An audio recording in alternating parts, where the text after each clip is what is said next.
Hi, and welcome to the Daily Nurse Practitioner. This is a show where I am going to try to record something short every day. And I'm going to do it with messy hair, with no makeup, with kid noise in the background, literally whatever is going on.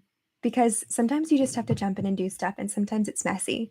But I want to bring education in short snippets as often as I can. And so today I wanted to talk about why I chose being a family nurse practitioner over other specialties, because that is so often asked of me. And it's really funny because I started off as adult gerontology, primary care, because I really, really adored geriatrics. My mother was a geriatric social worker. I'd been in and out of nursing homes, just being around that patient population, and I really enjoyed it. And so I thought that's what I wanted to do, was to round in sniffs, and that be the primary goal of my career. And while in grad school, I got married, I had a child myself, and I realized, oh, I like pediatrics. Um, I like kiddos. I really like the idea of seeing them and incorporating into my care.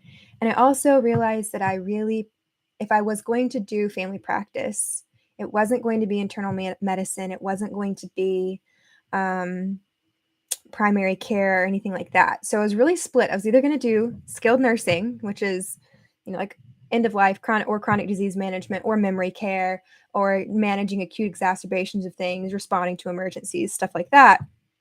Or I was going to do urgent care, something like that. And I was really split between the two. And that was funny because I was like, okay, I'm really split. I don't know which way I want to go.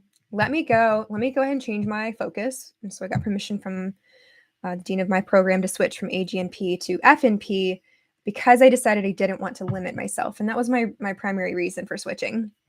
Um, and so you have to think about, what's your end goal with your career?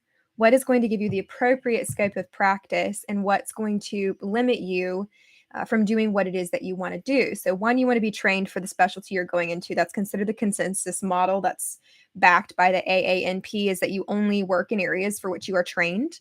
And then again, two, not limiting yourself. So if I had stuck with my AGNP, there's absolutely no way an urgent care or minute clinic or the little clinic or fast tracks in the ER would have hired me. That was not an option, because you have to be able to see from birth to death if you're working in an acute care setting like that. But I was still going to be able to get education to go towards the skilled nursing if that's what I wanted to do, and doing a postmaster's cert in geriatrics, or taking additional courses if I wanted to take like some chronic geriatric or frail elderly courses would not have been a big deal. But by the time I'd finished my clinical rotations, I was very set on that I wanted to work in urgent care settings or places such as that. And so what I did was a lot of hours again in an urgent care. Really got to fall in love with it. I'm very quick and very good with catching on new charting systems, and able to see a lot of patients quickly and still leave an impact on them. That I was friendly and fun and personable, but able to do things fairly quickly. And so I was like, okay, I think this is really where I'm well suited. And so that's what you have to think about. So while you're in your clinical rotations, is like, okay, what am I good at? What's making me feel like I'm flowing quickly? I was able to go fast. I was able to still make that impact. And don't be afraid to change your major, as I did, or focus. If you want to be in the hospital setting and you want to be a hospitalist, or you want to be working in the surgical setting, you need to get your acute care certificate. You can go back and get a postmaster's after if you find that you're mostly through a specific program or focus or specialty. Go ahead and finish that one out, then get a postmaster's certificate. There's also certificates or dual programs for emergency nurse practitioners. There's also certificates for say, cardiology or other specialists or specialties. And Duke University is very famous for being one of those that offers specialty certifications. And I really encourage those to be gained. And if you want to be, in the OR or things like that, you really need to be an OR nurse first. So if that's what you're wanting to do, go ahead and start working in the OR for a couple of years. Get your RNFA, because it's really going to be helpful for you if you're moving in that direction. Figure out what your hospital wants, as far as if they want FNP or they want AGA, CNP, or if they want dual. Figure out what they're hiring.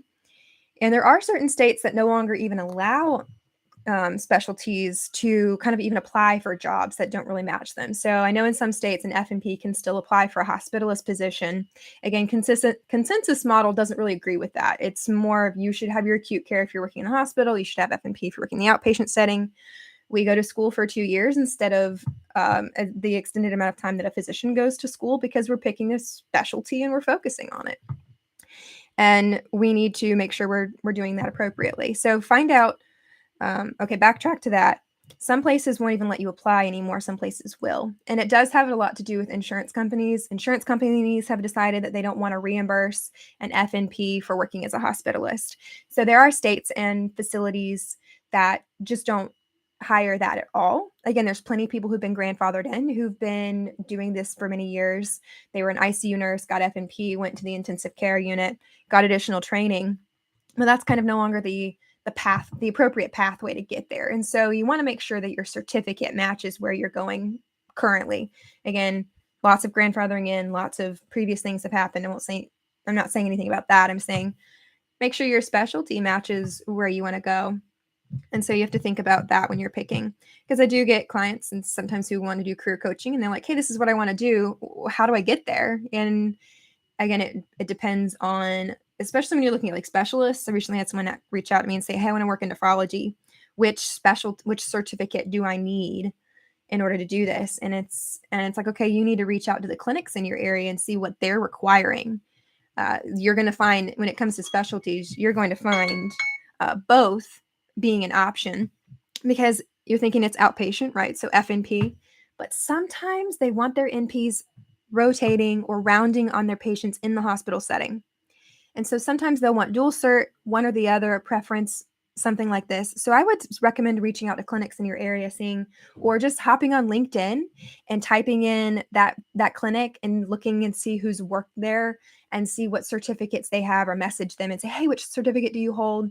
What's the preference here at this clinic? And that can be helpful in order to figure out which degree you should be doing. So that's about the specialties. And I think that kind of gets me close to wrapping up on this topic. And so I hope, again, to just talk a little bit about something every day, Monday through Friday, and just do a short 5 to 10 minute video. And again, no matter what I look like that day, we are going for it. Again, you just have to jump in, and I want to share knowledge and tidbits and thoughts. So I'll see you next time tomorrow. Bye.